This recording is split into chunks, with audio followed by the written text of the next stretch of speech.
नमस्कार, क्या हाल चाल हैं आपके। स्वागत है आपका हमारे आज के इस खास एपिसोड में जिसमें हम बात करते हैं पॉजिटिव न्यूज़ के बारे में। आज तो आपसे ये भी नहीं पूछ सकते कि क्या योजना है आपकी दिन भर की, कुछ ना कुछ योजना होगी ही। राष्ट्रीय त्यौहार है, खैर राष्ट्रीय त्यौहार मनाइए लेकिन ध्यान रखिए कि दिन पॉजिटिव बना रहे, वरना आखिर में कुछ ऐसा नेगेटिव हो जाता है कि सब बिगड़ जाते हैं। आप देख रहे हैं आयुध, मैं सौरभ कुमार। हमारे आज के इस एपिसोड में हम बात करने वाले हैं 3 खबरों के बारे में। सबसे पहले बात करेंगे एक लड़की की जिसने आपदा को अवसर में बदला है और वही सब कुछ ऐसा कर डाला है कि उसके चॉकलेट आज 18 से 19 राज्यों में चखे जा रहे हैं। उसके बाद हम बात करेंगे मध्य प्रदेश सरकार की उस योजना के बारे में जिसमें तैयारी है हर नागरिक को, हर जिम्मेदार नागरिक को एक जिम्मेदारी देने की, सबकी सहभागिता की। उसके बाद बात करेंगे उज्जैन के बारे में। महाकाल की नगरी उज्जैन में कुछ ऐसा होने जा रहा है जो इस नगरी को नई पहचान देगा, साथ ही साथ भारतीय संस्कृति की स्थापना में भी एक महत्वपूर्ण कदम निभाएगा।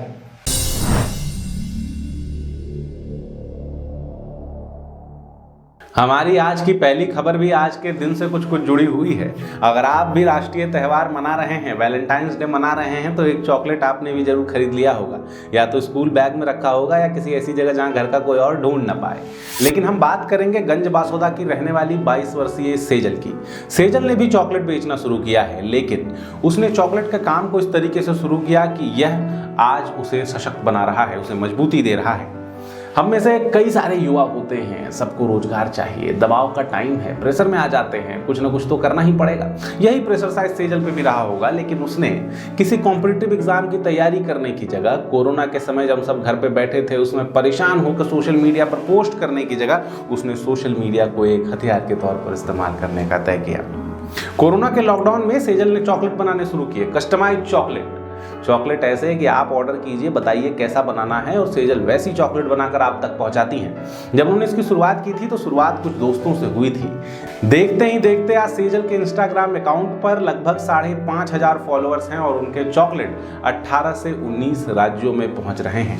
सेजल की ये कहानी, सेजल का ये उदाहरण बताता है कि अगर आप में हौसला हो, अगर आप कुछ करना चाहते हैं तो फिर कोई और आपको रोक नहीं सकता।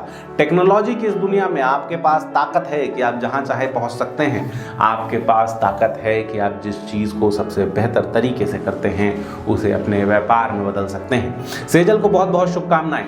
अगर आपके आसपास भी कोई ऐसा व्यक्ति है जिसने इस दौरान कुछ नया काम शुरू किया है, जिसने कुछ ऐसा किया है जो युवाओं के लिए प्रेरणा बन सकता है, तो उसकी कहानी आप हमें जरूर भेजिए। हम उनकी कहानी भी बाकी लोगों तक पहुंचाएंगे। चलिए अब मध्य प्रदेश सरकार पर आते हैं। मध्य प्रदेश सरकार ने एक योजना शुरू की है।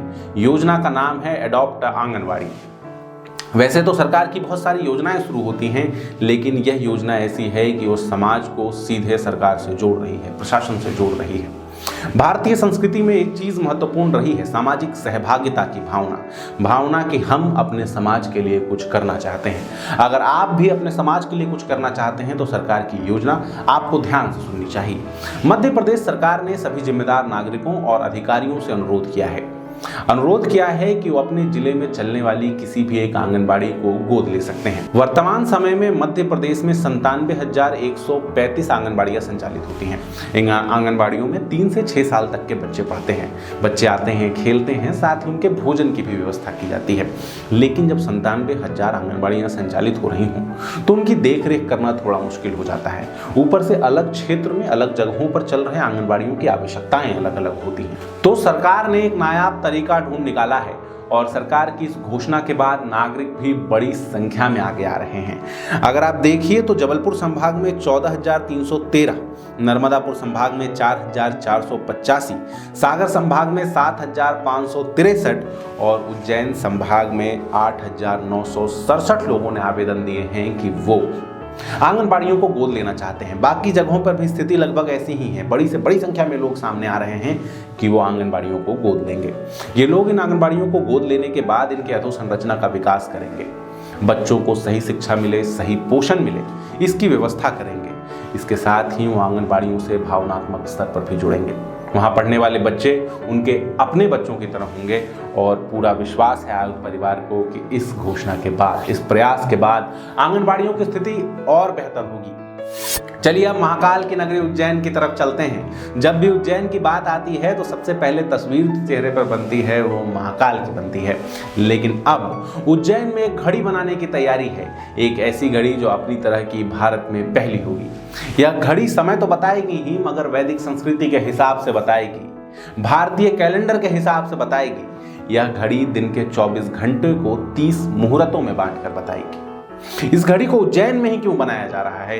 क्योंकि उज्जैन खगोल विज्ञान की दृष्टि से एक महत्वपूर्ण भूमिका रखता है। उज्जैन से कर्क रेखा होकर गुजरती है। पुरातत्वविद विष्णु श्रीधर वाकणकर ने उज्जैन के पास के गांव डोंगला में कर्क रेखा को ढूंढा था। कर्क रेखा जहां से होकर निकलती है, इसीलिए उज्जैन में कर्कराज मंदिर भी स्थापित है। जहां पर विष्णु श्रीधर वाकणकर ने कर्क रेखा ढूंढा था, वहां पे आज वेधशाला बनाई गई है, एक लेबोरेटरी बनाई गई है। ये लेबोरेटरी IITs के साथ मिलकर काम कर रही है और समय की दिशा में और क्या बेहतर किया जा सकता है, इसके बारे में लगातार अध्ययन कर रही है। ये जो घड़ी बनाई जा रही है, इसका नाम विक्रमादित्य वैदिक घड़ी रखा गया है और इस घड़ी का मोबाइल ऐप भी लॉन्च किया जा रहा है, जिसे आप अपने फ़ोन पर और अपने टीवी पर डाउनलोड कर सकते हैं। तो आप घड़ी में कितने घंटे, कितने मिनट, कितने सेकंड तो देखेंगे ही, मगर साथ में ये भी देख पाएंगे कि अब मुहूर्त कौन सा चल रहा है। भारतीय संस्कृति की स्थापना की दिशा में ये एक बड़ा कदम है। साथ ही एक बड़ा कदम और ले रहा है आयुध परिवार भी। कल आपका आयुध अपने 90 दिन पूरे करने वाला है। आज से 90 दिन पहले हम आपके सामने आए थे इस कैमरे के माध्यम से। उसके बाद से आपने लगातार हमें प्यार दिया है, आपने हमारे वीडियोस को बड़ी संख्या में शेयर किया है, आपने हमें अपनी पसंद नापसंद बताई है और जब हमने किसी मुहिम की शुरुआत की तो आप मजबूती के साथ हमारे साथ भी खड़े रहे हैं। आगे भी आयुध को आपका ये सहयोग मिलता रहेगा, इसी कामना के साथ आपको बहुत बहुत धन्यवाद। हमारे चैनल को सब्सक्राइब जरूर कीजिए, साथ ही आप हमें फेसबुक, ट्विटर, इंस्टाग्राम पर भी फॉलो कर सकते हैं। खुद तो कीजिए ही, अपने दोस्तों से भी शेयर कीजिए, क्योंकि भाई साहब सब्सक्राइबर थोड़े धीरे धीरे बढ़ रहे हैं। थोड़ी तेज़ी से बढ़ेंगे तो और मज़ा आएगा। हम भी अच्छे अच्छे वीडियोस बनाकर आपके सामने लेकर आएंगे। बहुत बहुत धन्यवाद।